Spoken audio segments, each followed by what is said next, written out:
There are three things that I think a lecture on love and music should at least mention, even in passing. Romeo and Juliet, Tristan and Isolde, and 1967's Summer of Love. Crucially, I don't intend to deal with the distinction between eros as desire-based love and agape as self-sacrificial love, although you might wish to decide as we go along which of the musical examples exhibits either eros or agape, or possibly even both. Over the years, music has been offered as a love token from composers to the objects of their affection.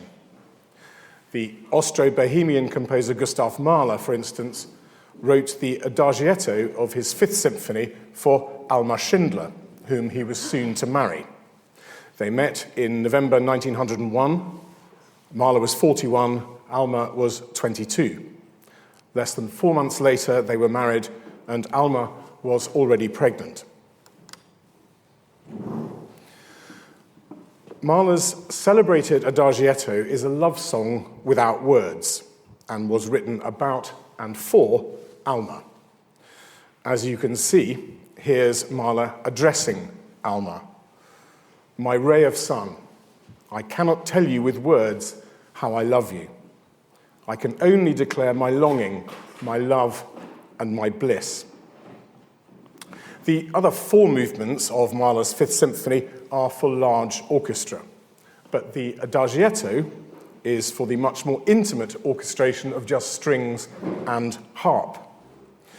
Here's the opening of Mahler's Adagietto from a recording made in 1926, making it one of the earliest electrical recordings. The music is performed here with love.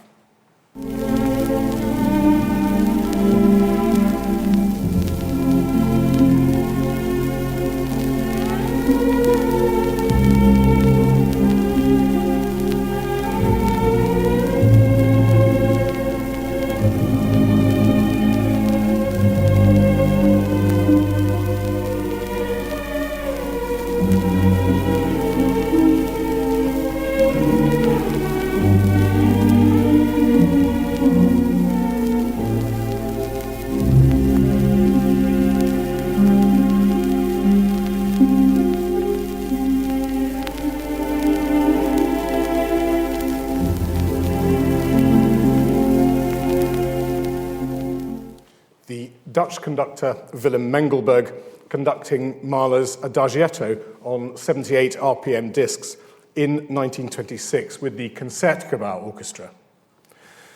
Mahler had written a love poem for Alma, which Mengelberg copied into his conducting score of Mahler's Fifth Symphony.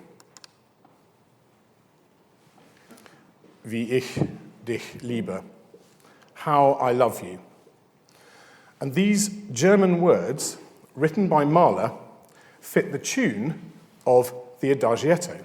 Wie ich dich liebe, du meine Sonne, ich kann mit Worten dies nicht sagen, nur meine Sehnsucht kann ich dir klagen und meine Liebe, meine Worte. So, in its orchestral version, Mahler's Adagietto is much more than a symphonic movement. It's a song without words, indeed, a love song without words. The Czech composer Leos Janáček gave the nickname Intimate Letters to his second string quartet. Janáček wrote the string quartet for Kamila Stoslova, a woman 38 years Janáček's junior. In spite of both of them being married, Kamila and Leos exchanged more than 700 letters over a decade. And in 1928, the last year of Janáček's life, the composer wrote to Kamila almost every day. Of his second string quartet, he wrote to Camilla that she was, quote, behind every note, you, living, forceful, loving. Those notes of mine kiss all of you. They call for you passionately.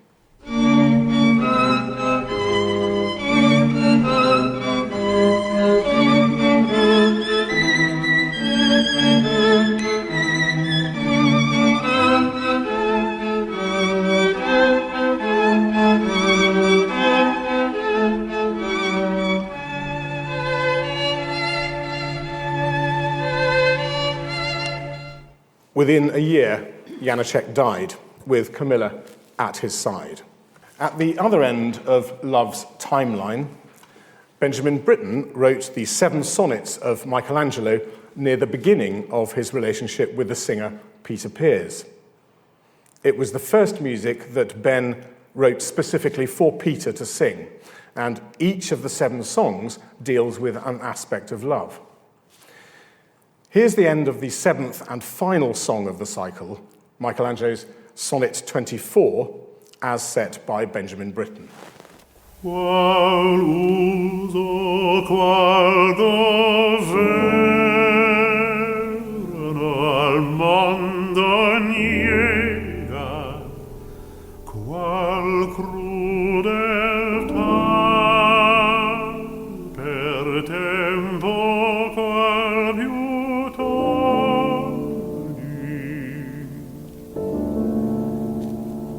che si bel viso n'ordina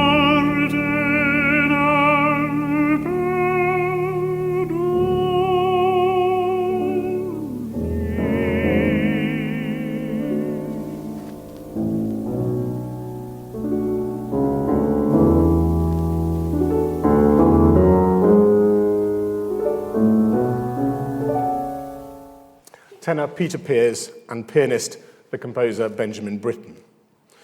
The piano finishes the last song of the cycle without the voice. The composer has the final say at the piano and the singer falls silent. Indeed, in all 7 songs, Britten includes a piano coda for himself to play, the longest of which is the one that ends the final song. However, in life, it was the other way around, and Sir Peter Pears survived Lord Britten by almost 10 years. So, where did the association between love and music begin? Presumably with mating calls in nature and fertility songs. On a more tender level, with lullabies, which are a parent's love song to a baby. The earliest surviving love song dates from around 3,000 years ago. It's a Mesopotamian love poem in Sumerian. It's called the Love Song of Shusin. Shusin was a king of Ur. And its music doesn't survive. The Bible's great love poem, the Song of Solomon, possibly dates from the 3rd century BCE. Again, no music survives that might have been associated with its original Hebrew text. But many musical settings of passages from the Song of Solomon have been composed over the last half millennium. Here's one such by the 16th century Flemish composer Jacob Clemens, Ego Flos Campi. The woman begins, I am merely a flower of the field, a lily of the valley. The man replies, my darling, when compared to other young women, you are a rose among thorns. You are a garden spring, a fountain of pure water, refreshing streams which flow down from Libanus. And the music pours out in waves of amorous polyphony. At the end of Clemens's motet, the gently undulating music specifically depicts water flowing down from Libanus. Clemens uses a resonant 7-voice texture for this amorous passage. More usual in continental polyphony of the 16th century might be a 4 or 5-voice texture. 6 voices gives a generous sound, while 7 voices, as here, is especially lush. And the motet culminates in a particularly sensuous final cadence. You have to wait until the end of the 19th century to experience a similar kind of tenderness at a cadence in unaccompanied vocal music. If you want to follow the lowest part from this seven-voice motet, then the extract begins at the red line. Que fluent impetu de Libano, the waters which flow down from Libanus.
The late 12th century poem, Tristan und Isolde, by the Alsatian Gottfried von Strasbourg, is a chivalric romance.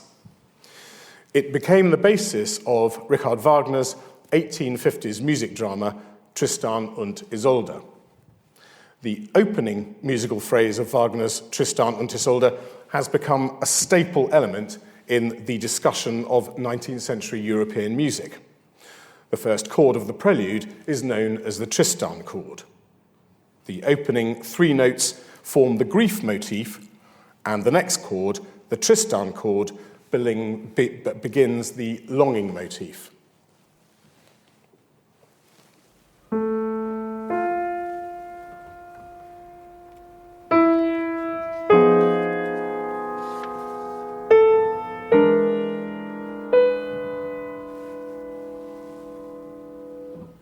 Over 4 hours of through-composed music, the story unfolds. Tristan, a Cornish knight, travels to Ireland to escort Princess Isolde to Cornwall so that she may marry Tristan's uncle, King Mark. On the journey to England, Tristan and Isolde drink a love potion, thinking it the elixir of death.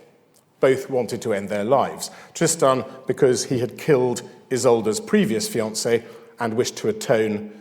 Isolde also wanted to end her miserable existence. But the love potion does its magic, and the pair's adulterous relationship ensues until Tristan is mortally wounded by one of King Mark's soldiers. Isolde then sings her heart out and dies.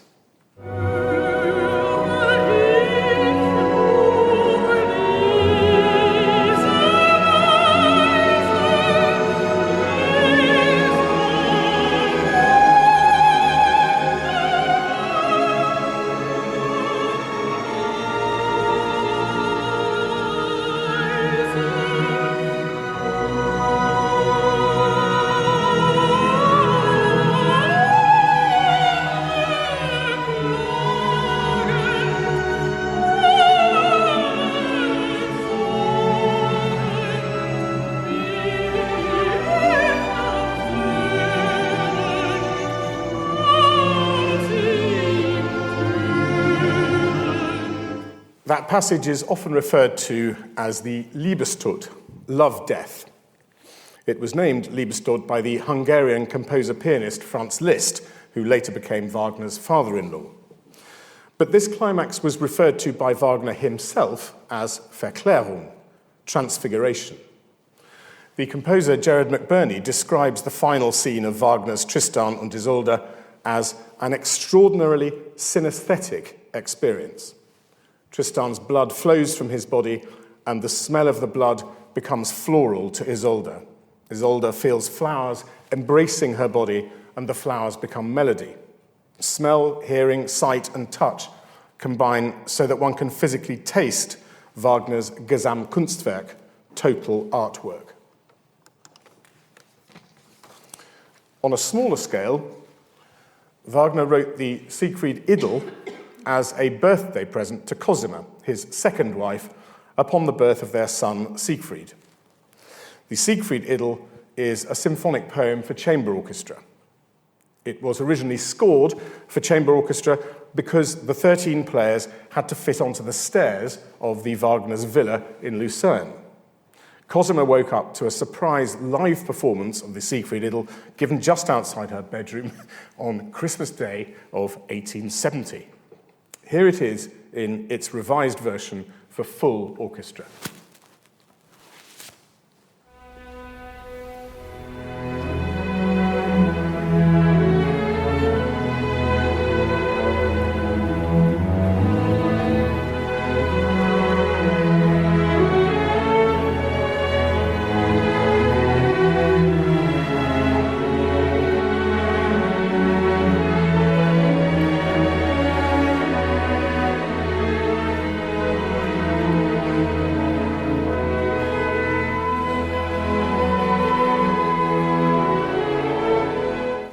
Great secret Santa that must have been. Wagner claims that he conceived the main theme 6 years earlier, at the moment when he, Wagner, and Cosima consummated their relationship. In the event, Wagner seems to have been overstating the case, and the theme seems to have been devised not in the summer of 1864, but in the autumn of that year, while Wagner was on his own and not with Cosima at all. But that's not such a good love story. Claude Debussy, like any European composer growing up in the late 19th century, was captivated by the music of Wagner. An obvious example is the beginning of Debussy's song cycle Fêtes Galantes, courtship parties. In 1882, Debussy's song cycle appeared in manuscript with a dedication to a Madame Vanier, an amateur soprano. Songs that have only ever lived by her and which will lose their graceful charm if they never pass through her melodious fairy mouth. The married Marie-Blanche Vanier was Debussy's first love. Marie-Blanche was 16 years her husband's junior and 14 years older than the 18-year-old Debussy. During their affair, Debussy wrote the alluring green-eyed redhead more than 20 songs. See here En Sourdine, muted, from that cycle Fêtes Galantes. See the manuscript on the left. The song originally began with a Debussyan trademark chord of the ninth. Let this calm twilight penetrate our love with deep quiet.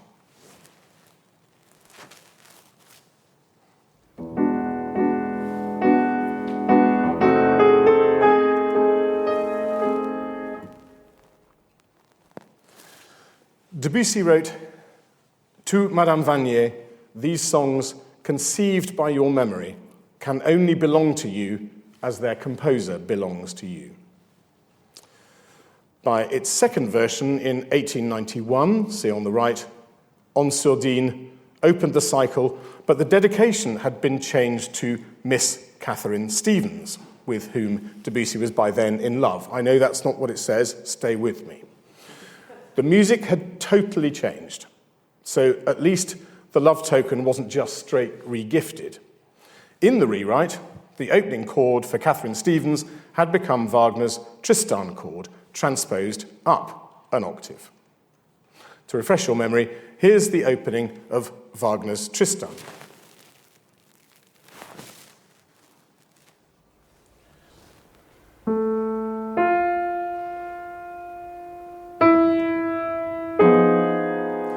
Now, take that Tristan chord and transpose it up one octave. And that high Tristan chord begins the revised version of Debussy's En Sourdine.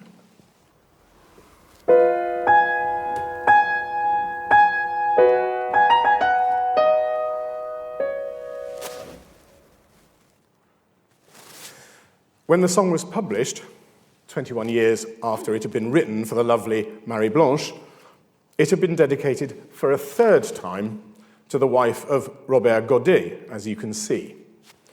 Godet was one of Debussy's oldest and most faithful friends. Amongst other things, they had shared a love of Wagner's music drama Parsifal. But Debussy struggled with Wagner's pervasive influence, and Debussy began actively to set about ridding his music of Wagner's arch-romantic German style. And in the final movement of Debussy's Children's Corner Suite, Debussy cruelly parodied the opening of Wagner's Tristan und Isolde.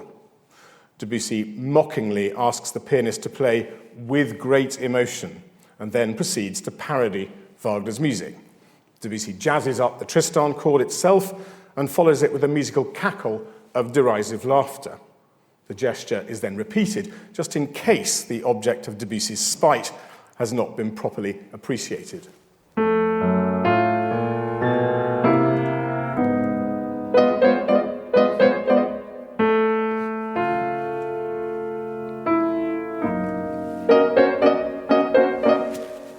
Wagner's great love story is entirely demeaned by Debussy.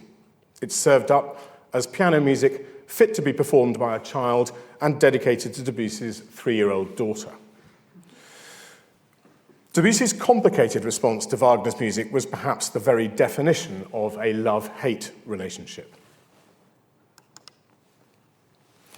Of all Shakespeare's plays, Romeo and Juliet, a story of star-crossed lovers, is the one that accounts for more love-inspired music than any other. The French composer Hector Berlioz wrote a choral symphony in the late 1830s, which was inspired by seeing Anglo-Irish actress Harriet Smithson on stage as Juliet in Paris. In the late 19th century, Tchaikovsky wrote an orchestral fantasy overture. Another Russian composer, Serge Prokofiev, wrote a ballet in the mid-20th century.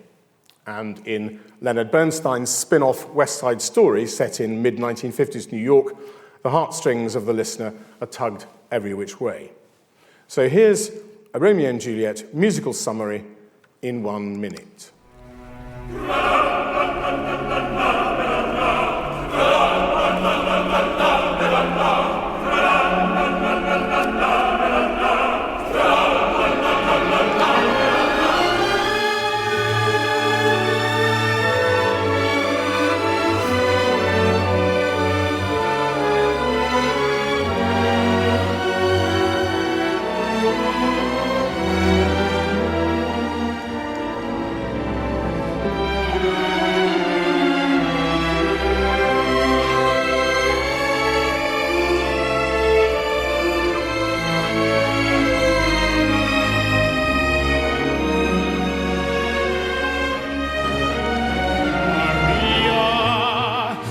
Just kissed a girl named Maria, and suddenly I found how wonderful a song can be.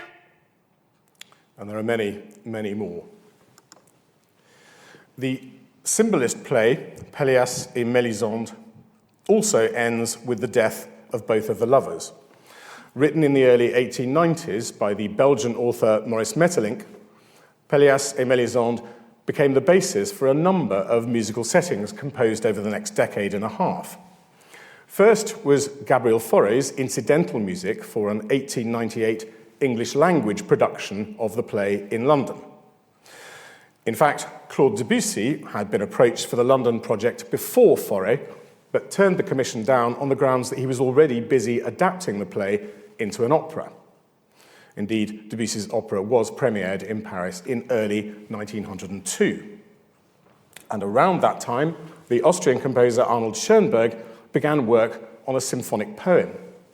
The composer Richard Strauss had suggested the subject matter to Schoenberg, but neither seemed aware of the existence of Debussy's new opera. And within 3 years, Jean Sibelius had composed incidental music for a Swedish-language production of the play at the Swedish Theatre in Helsinki. So here's 7 years of Pelléas and Mélisande in 50 seconds.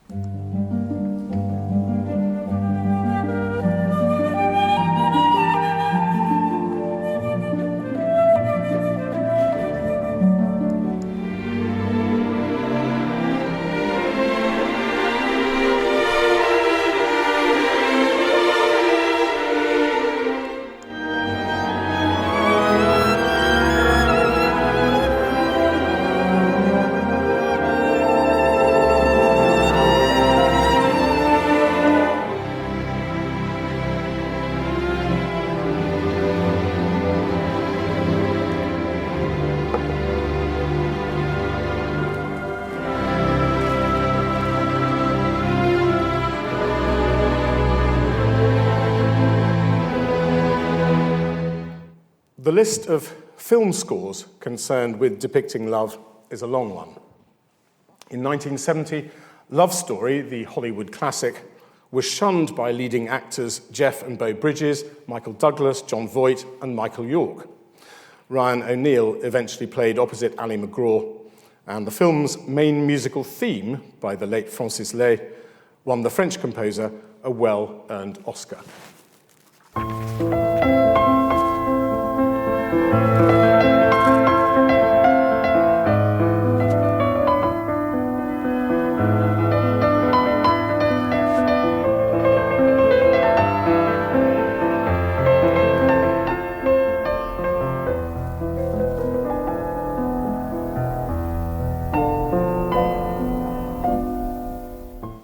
Over 50 years later, not only does the Love Story theme remain close to the public's heart, but the melody's opening interval has become an educational tool in identifying a descending minor sixth. Shakespeare in Love also earned its composer an Oscar. Stephen Warbeck picked up his Academy Award in 1999. Mark Norman's story fictionalizes Shakespeare falling in love while writing Romeo and Ethel, and Warbeck's score integrates modern and period musical instruments.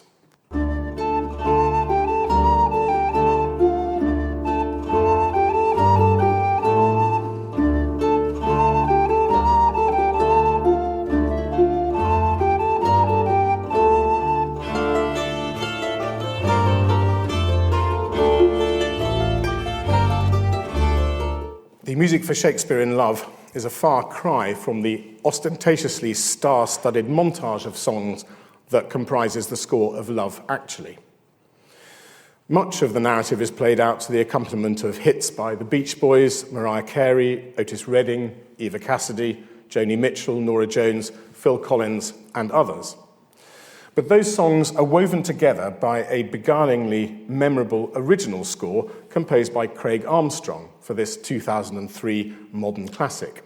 And, as every film director knows, the score is important not just to support the action within the film itself, but thereafter as a recognition trigger. You may not be able to recall the music to Love Actually just yet, but as soon as you hear it, you'll know it's Love Actually.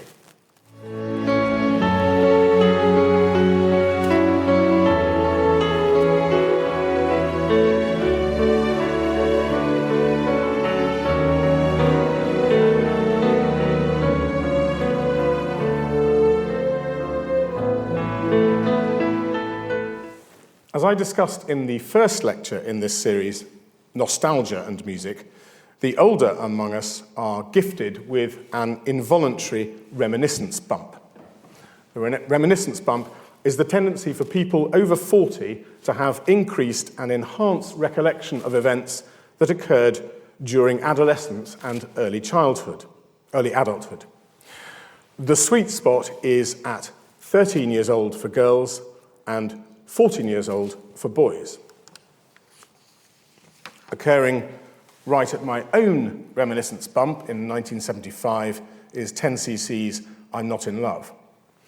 But I'm Not in Love had to fight hard to be released at all.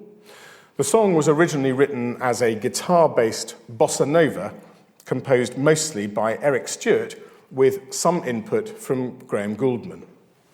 The other two band members, Kevin Godley and Lawrence Cream, had a visceral aversion to the song, and the bossa version was erased. No recording of it survives. But because the office staff carried on singing the song after its cancellation by Godley and Cream, it was resurrected, but with a wall of sound vocal backing as conceived by Kevin Godley. Lol Cream suggested using tape loops, the influence of the Beatles' Revolution 9 of 7 years earlier. So one of the late 20th century's iconic pop songs was resurrected, having been given up for dead. I'm Not in Love reached number 1 in the UK charts and number 2 in the US. Here is that wall of sound. I'm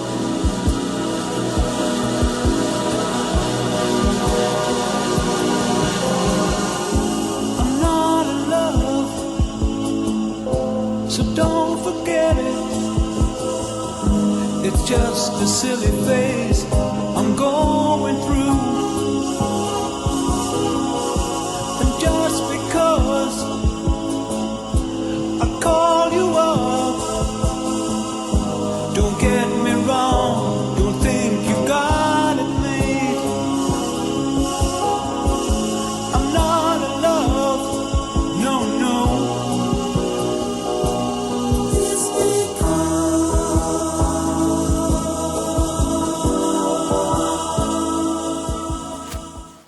In spite of the way that the lyrics might superficially read, this is a love song, and it was written for Eric Stewart's wife, Gloria. In 1975, the couple had been married for 9 years. Now, it's been 55 years. It turns out they are in love after all. Let's stick with 1975, my reminiscence bump. Another 1975 heterosexually influenced song was Queen's Love of My Life. The ballad was written by Freddie Mercury for Mary Austin, whom Mercury met in 1969. Freddie became engaged to Mary in 1973, and the engagement stayed afloat through the next 3 years before foundering. Mercury was famously gay, but he never actually came out publicly. There was no real need, certainly by the late 1970s, it was obvious. While Mary Austin and Mercury never actually married, Mercury said of Austin that, "To me, she was my common-law wife. To me, it was marriage." Moreover, Freddie said, "I couldn't fall in love with a man the same way I have with Mary. All my male lovers asked me why they couldn't replace Mary, but it's simply impossible." Love of my life, don't leave me. You've taken my love, now desert me. Love of my life, can't you see? Bring it back, don't take it away from me, because you don't know what it means to me. Composers often have colourful biographies, and in particular, they often have colourful love lives. Perhaps that's why prospective fathers-in-law often seem frequently to object to the idea of their daughters marrying musicians. Edward Elgar was given a poem by one of his piano pupils, Alice Roberts, who was almost 9 years the composer's senior. Elgar duly set The Wind at Dawn to music, and Elgar, by now hooked, followed it up with a piece for violin and piano, Salut d'amour, Love's Greeting, which he offered to Alice as an engagement present.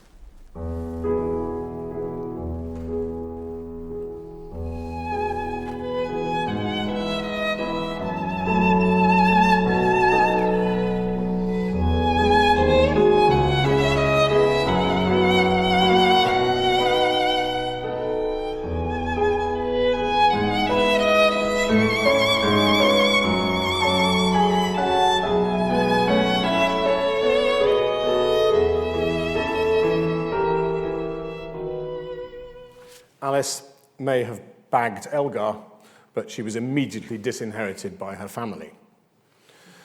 Elgar was 9 years younger than his wife, whereas Schumann was 9 years older than his. Kreisleriana, an 8-movement composition for solo piano, was composed by Schumann in just 4 days, when he and Clara were deliriously in love. Schumann wrote that, "I want to dedicate it to you, yes, to you and nobody else, and then you will smile so sweetly when you discover yourself in it." However, Clara's father, Friedrich, was strongly opposed to their union, and the matter was taken to court.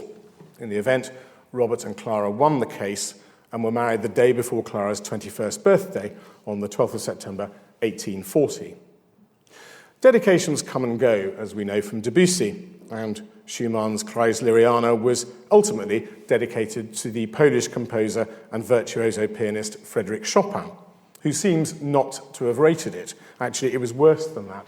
Chopin said that he liked the design of the title page, Now that is damning with faint praise. But it is love music of a particularly acute, indeed bipolar type, music that contrasts the impulsive and the dreamy side of Schumann's nature.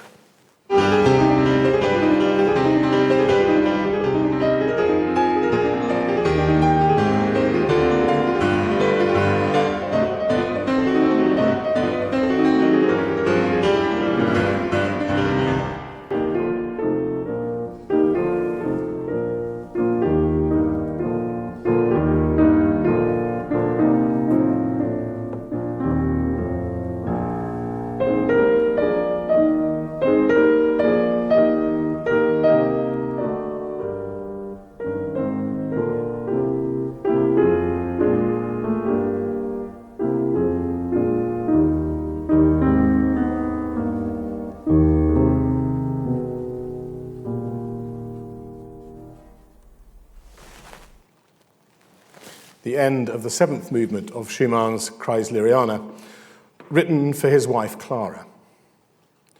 After Schumann's breakdown and eventual demise, Clara Schumann became ever closer to the much younger composer Johannes Brahms.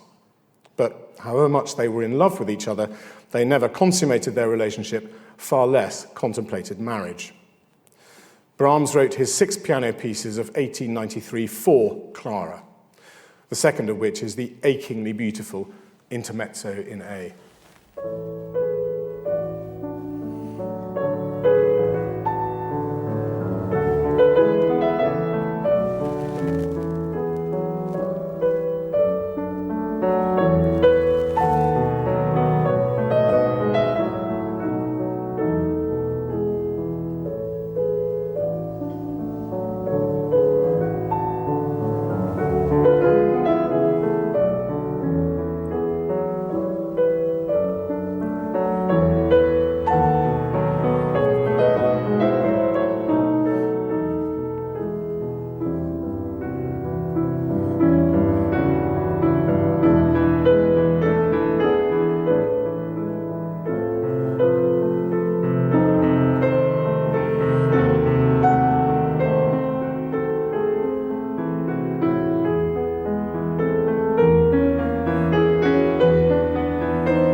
Achingly beautiful and so poignant, made all the more personal because the piano was the main instrument both of Brahms and of Clara Schumann. Within 4 years, they were both dead. They died within a year of each other, Clara first. Music seems particularly able to portray not just the intensity of love, but its many manifestations and functions. For instance, as an engagement present, Robert Schumann's Kreisleriana, Mahler's Adagietto, and Elgar's Salut d'amour. As a late life offering of unrequited love, Brahms's A major intermezzo and Janacek's second string quartet. As a piece for lovers to perform together, Britten's 7 sonnets of Michelangelo. Or ancient love songs from Mesopotamia or from the Old Testament. Or medieval love songs, such as those by the trouvères of northern France, or the troubadours of southern France, or the Minnesänger and the Meistersinger of Germany. Or a medieval romance taken by Wagner and reworked as a music drama on a vast scale. Or the many and varied musical responses to Shakespeare's Romeo and Juliet, or Maeterlinck's Pelléas and Mélisande. and love songs from any number of composers, not to mention pop songs, folk ballads, and film scores. Anything from a 2-minute song to a 4-hour opera. And not just vocal music, but instrumental music. Much of it essentially songs without words. And that's not even to touch on music as a vehicle for religious and spiritual love. Here's the crux, I think. Love's greatest gift is its intangibility, as is music's. Here at Gresham, I've sometimes tried to explain the construction of various chords and melodies in an attempt to reveal the composer's craft and music's effect on the listener. But to describe a chord, for instance, as a chord of the 7th, 11th, or 13th, for instance, might help one to appreciate its technical function, but it doesn't come close to describing the effect that hearing that chord might have on one's body and mind. In the same way, love can't be explained solely by recourse to description of physical and mental characteristics. For this lecture, I've chosen music that I love and that speaks to me personally. That's been my main criterion. Any narrative that I've applied to the presentation of the musical examples has been superficial at best and contrived at worst. And then there's the all-important question of time and place. That's to say, the context in which we ourselves are exposed to certain pieces of music. One important context is manifested by the reminiscence bump, the realization that the music that we hear in our early teens shapes us in some very important ways. So those of us responsible for bringing up and or educating children through music should surely take extra cultural care with children in their early teens.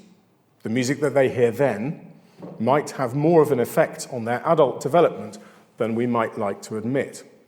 In particular, youth orchestras, youth choirs, residential music courses, outreach projects, etc., are all breeding grounds for empathy and love. My first residential orchestral course was in Suffolk in 1974, 1 year before the peak of my reminiscence bump. I got to play the music of Olivier Messiaen for the first time, the music of Prokofiev for the first time, and crucially, the music of Wagner for the first time. Not only did I get to play under the dynamic baton of Stuart Bedford, but I also got to wave at Benjamin Britten and Peter Pears, who attended the final concert in the Snape Maltings. The peak of my daughter's reminiscence bump will be in 2029. I doubt that I'll be able to resist the temptation to expose her to a rich variety of musical experiences 7 years from now. My parental helicopter will be flying low over the BBC Proms, for instance, assuming that the Proms is still adequately funded by then. Or is it unwelcome cultural engineering to try to influence the reminiscence bump of young people in one's charge? I'll finish by saying just this. To my mind, love and music have one very important feature in common. Neither of them is, or should be regarded as, a luxury.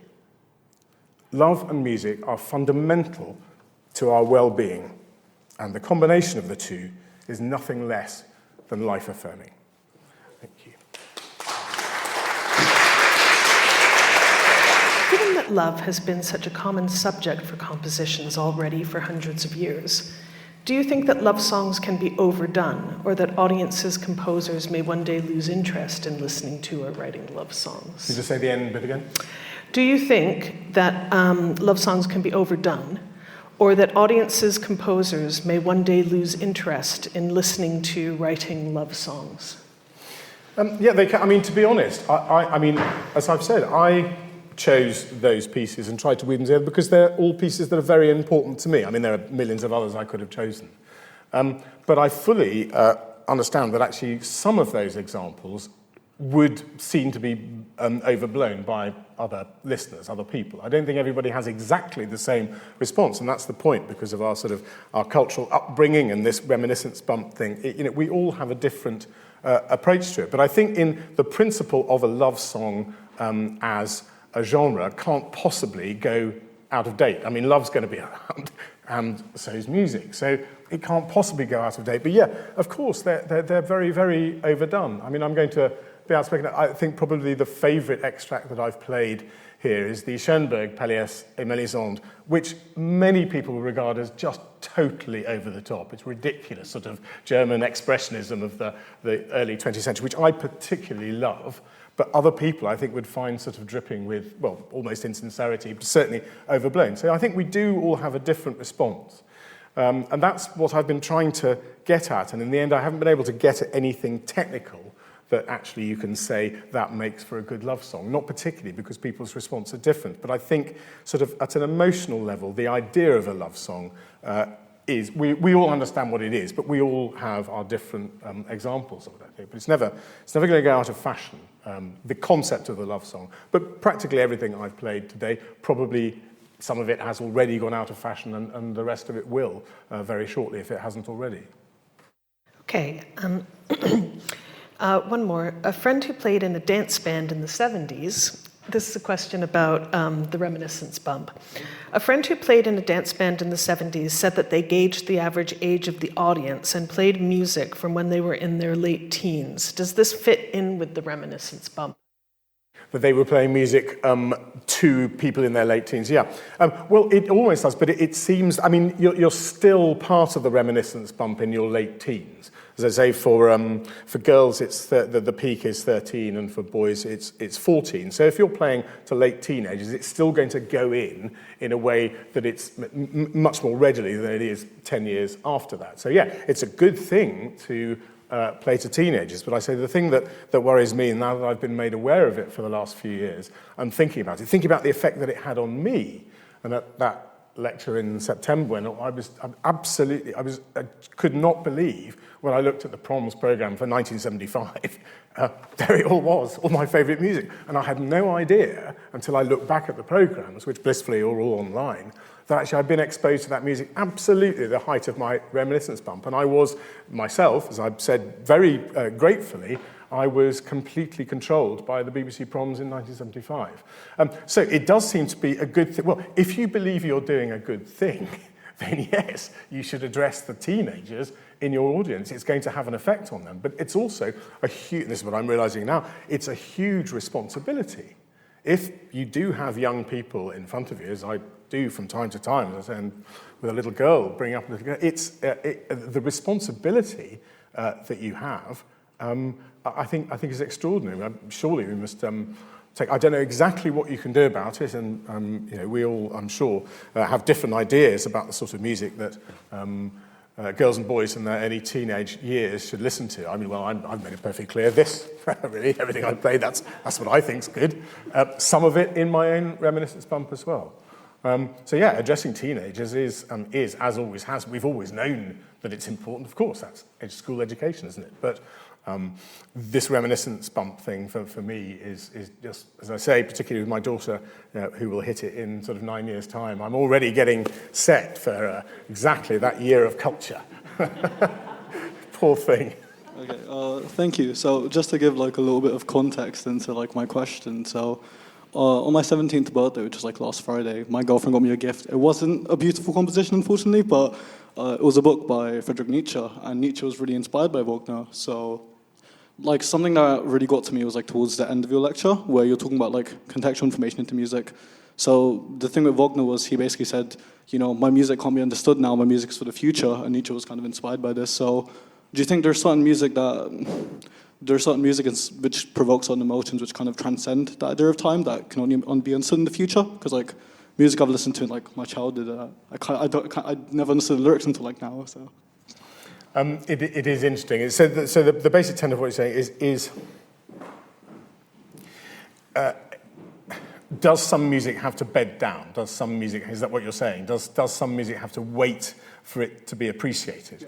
Yeah, I think it really does. And this is the real thing that worries me. I've been, I'll come back to what you're saying, but I'm thinking about the next lecture in the series, which is music and humour. And it's the same with music and love as it was the same with music and nostalgia. The fact is, what constitutes these things? What constitutes humour and what constitutes nostalgia? And what do people recognise as something that's love? And it is very different. What's the context of a musical joke? What's the concept of tugging at the heartstrings? And what I'd really love to find, by playing the examples I have done, I think these are examples that I think have elements to them that mean that they actually can transcend their particular presence and actually have a life that lives thereafter. I couldn't possibly tell you what that is, except I think that all of the music that I've played is absolutely genuinely from the heart. Some of it more than others, but all of it I chose because I genuinely believe that whatever the composers were, and of course Wagner's a very tricky character because, I mean, I think we'll move on, but that's a massive understatement. But in terms of the music, it does have a longevity, and I think it has a sort of a quality about it. I mean, obviously some people can't enjoy it because of the man and of his context. But I rejoice in the fact that it actually does have a life above and beyond that. It's very uncomfortable, but I do try to get over that. So yes, I do think, but if the question is, what is it that enables something to have a shelf life that's longer than just a few years at the top of the charts or orchestras playing it? I've absolutely no idea, but I do think that the genuine, a composer genuinely feeling those feelings. I mean, we can all write, and that's where I think a lot of film music is wonderful, but it can actually be tied to a time and a place and doesn't always live. The examples that I gave here are ones that I think do actually transcend their context.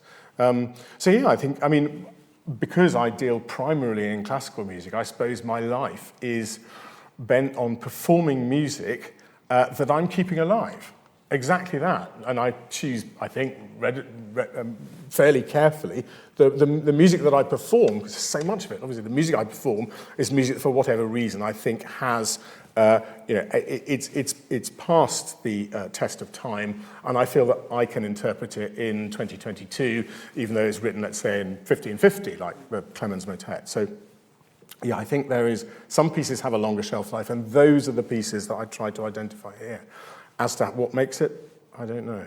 I think you just have to avoid, I mean, obviously you want to make references to where you are and the sort of person you are, because it would be, it wouldn't be ideal to sort of try to take yourself out of your own context, but you do need, in some way, not just to respond to everything that's around you and try and think more deeply. And I'm off at a tangent here, but I remember that when BBC Radio 3 played the entire works of Beethoven over, I think it was 10 days or whatever. And in Beethoven, you realise that there's stuff that we really don't particularly want to listen to. It's actually not very good. I'll be shot down in the face, but it's not. And what's the stuff that's not very good? The stuff that absolutely was of his time, where he was fighting his political battles, where he was, supporting those causes in music that he really believed in. Other music, which transcends that actual sort of, he was absolutely genuine about it, but it doesn't work outside the context, and to us it's sort of, it's posturing really. So, it's a difficult one, isn't it? And you have somehow to root yourself in where you are, otherwise it's not honest. But to provide music and indeed to set words or to write words that are going to stand the test of time. Yeah. Were there any other questions? I think there's one at the back. Actually, let's take these last two and then we'll have to end. Do you suppose there's a universal intrinsic love language that's inbuilt? And do you suppose that's in humans and in animals? Because you mentioned animals mating. How, for example, do birds know how to make love songs? Yeah, I wanted to do a section on exactly that, because presumably birdsong is the earliest love music that there is. Unfortunately, I don't know enough about it. I'm not a zoologist, I'm not an anthropologist, and so I decided just to swerve that one. But what was the basis of